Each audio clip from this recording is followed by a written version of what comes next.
जय हिंद दोस्तों। आज हम एक बहुत ही ज़रूरी सरकारी प्रक्रिया पर बात करने वाले हैं। ये है SIR वेरिफिकेशन। चलिए इसे आसान भाषा में समझते हैं।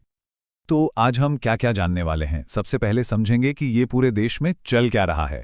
फिर SIR और NRC में जो कन्फ्यूजन है उसे दूर करेंगे। 1987 का वो नियम क्या है जो इतना ज़रूरी है वो भी देखेंगे। और हाँ, सबसे ज़रूरी, आपको कौन से कागजात तैयार रखने हैं और अगर वो नहीं हैं तो क्या करना है, इस पर भी बात करेंगे।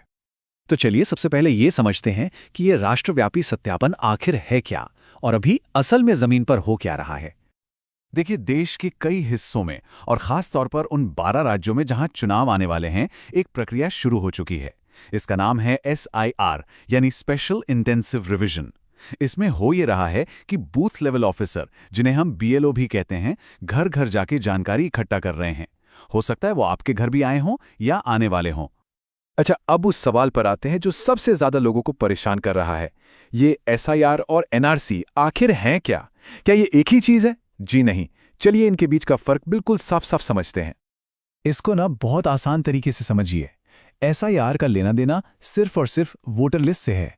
इसका काम है वोटर लिस्ट को साफ सुथरा करना, मतलब फर्जी नाम हटाना, जिन लोगों की मृत्यु हो चुकी है उनके नाम हटाना, या एक ही व्यक्ति का नाम 2 जगह है तो उसे ठीक करना, बस।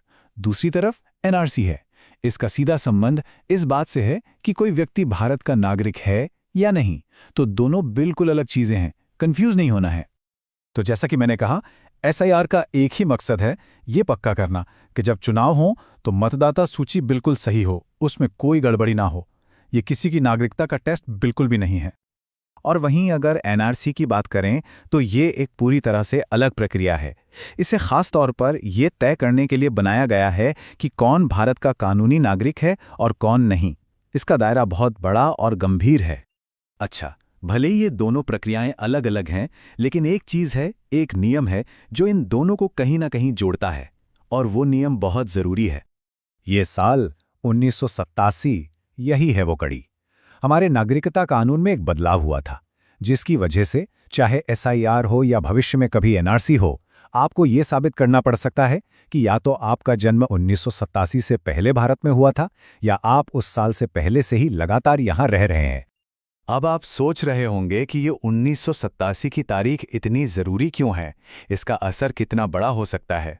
इसे समझने के लिए हमें ज़्यादा दूर जाने की ज़रूरत नहीं, बस कुछ साल पहले असम में जो हुआ उसे देखना होगा।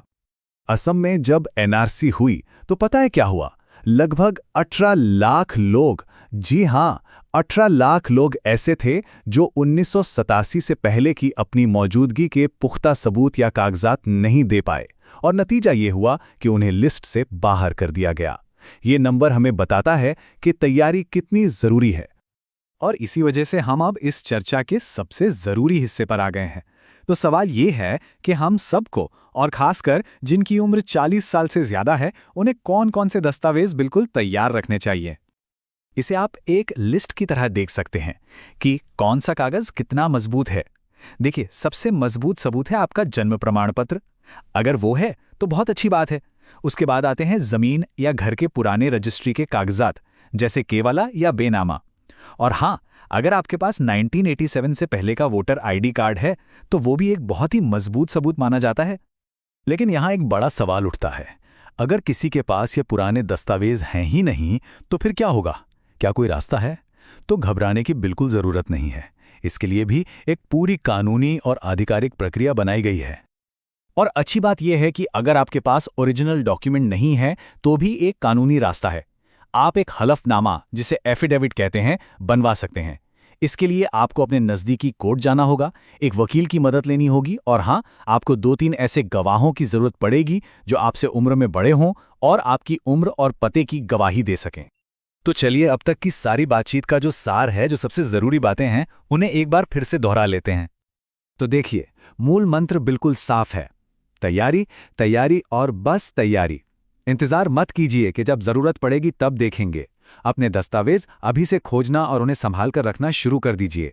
और सबसे जरूरी बात, हमेशा असली दस्तावेजों का ही इस्तेमाल करें।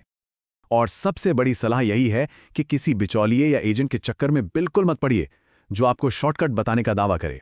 कोई भी फर्जी या गलत तरीके से बनाए गए कागज आपको फायदे से ज्यादा नुकसान पहुंचा सकता है। अपनी तैयारी खुद कीजिए और सही रास्ते पर चलिए। और आखिर में ये एक सवाल हम सब के लिए है कि आज के इस डिजिटल ज़माने में जब सब कुछ ऑनलाइन हो रहा है, हमारे पुराने कागजी दस्तावेज़ों की असली कीमत क्या है? इस पर सोचिएगा ज़रूर। ऐसी जानकारी के लिए सब्सक्राइब कीजिए ऑल कैन स्टडी को। Thank you. तो चलिए नेक्स्ट वीडियो पर मिलते हैं।